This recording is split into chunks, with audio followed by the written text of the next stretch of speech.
patch 1.02 for the next generation console edition of Rust. This one promises to fix the homing missile issue, but does it? We're going to talk about that later, but first let's just jump right into the patch notes. So we've got some community server changes. First off, rapidly opening and closing the kit manager no longer results in a hard lock. Players can now correctly close the kit manager while hovering over the add kit button. These two are actually pretty important for me because I'm working on a mini-copter server or mini-copter playing server where you can just get your driving down, and that is really important for me. Also, if you're interested, Nitrado link down below. They're affiliated with me, and they're the ones that are allowing me to create this cool mini-copter experience for you. But stay tuned for that. That's going to be in another video. Next up, spectators are no longer able to interact with items around the spectated player. Spectators can now view spectated players' inventory as intended. Players lower than admin tier can no longer place the kit machine, which again is really nice. Server owners and admins no longer have spawn access to unauthorized entities in community servers. I like accessing unauthorized entities, and I also stumbled over that horribly, so we're just going to keep moving on and ignore that fact.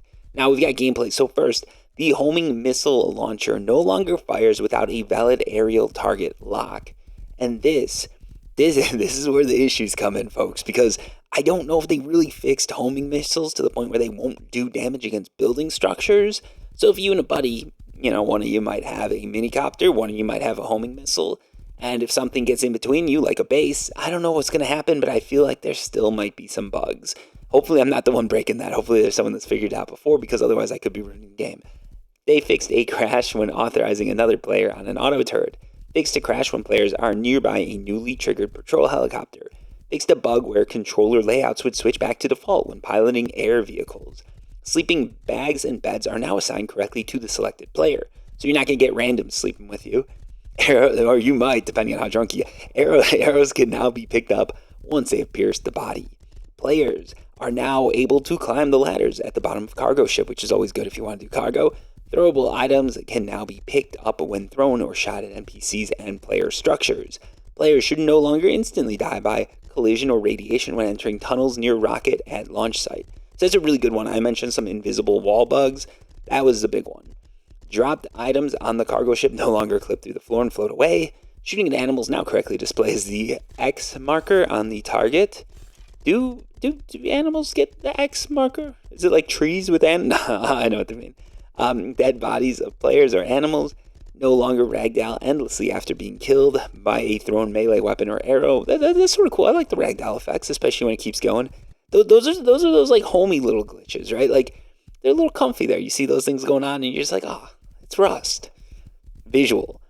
Now we're going into visual changes. Now I'm not just saying visual for no reason. The manually operated door at the water treatment plant will now visually open while interacting with the crank wheel. Fixed a bug where rejoining a server with a big base causes sleeping players to turn invisible. Campfire ambient light is still visible after rejoining a server. Night vision goggles effect is correctly applied after players stop using the homing missile launcher. They fixed multiple graphical distortion issues at launch site. They fixed a bug where water splash effects in moon pools appears as black particles. Moon pools. That sounds very good. That sounds like a good trip. Underwater filters are now applied properly when diving a submarine underneath a moon pool. Okay, moon pool, I guess our thing. What is a moon pool? It's been a while since I played the console edition Rust, but I do not know of any moon pools. These things sound cool, they sound trippy, and I don't know, maybe it's just players taking LSD when they're playing the game, but I don't know, I don't feel like that's not going to give you the competitive edge. Fixed a bug that caused equipped skins to distort or default back to normal while players run around the map, which is nice. You're paying for the skins, you should be able to see them. UI. Correct prompts are now showing accordingly when pushing aquatic vehicles. They fixed a bug where players' hotbar would show what they'd previously had for a few seconds after respawning. Updated localization in the options menu under the dismount speed section. Cargo ship localization. Dismount speed section. What is that? Man, I don't know what I'm talking about sometimes. Dismount speed. That's wild. Cargo ship icon no longer appears enlarged when opening a zoomed-in map. Ammunition counters no longer appear missing after moving any reloadable items within the inventory hotbar. And then we got some audio issues. They fixed distortion issues when entering the drag at bandit camp. The patrol helicopter's engine's sound effects is no longer missing. Audio that plays while players are swimming has been fixed. Crashing aircrafts will now have crashing explosive sound effects. And if you can't make explosions when something crashes, it's not worth crashing it. Remember that, folks. Unless you're a pilot, in that case, it's never worth crashing. Pilot in real life. In Rust, it's A-okay. Anyway, so that's the updates we've got. It's probably not what a lot of people are looking for because there are some issues that have been occurring for other players, but the homing missile fix is the big one. The fact that they didn't mention SAM sites and the fact that they didn't mention anything about homing missiles doing damage to bases does make me question this a little bit, but hopefully it's not as bad as I think, and hopefully it's a lot harder to exploit now. But if you're really good with a mini copter and you've got a friend with a homing missile, I feel like there are still going to be some bugs that appear.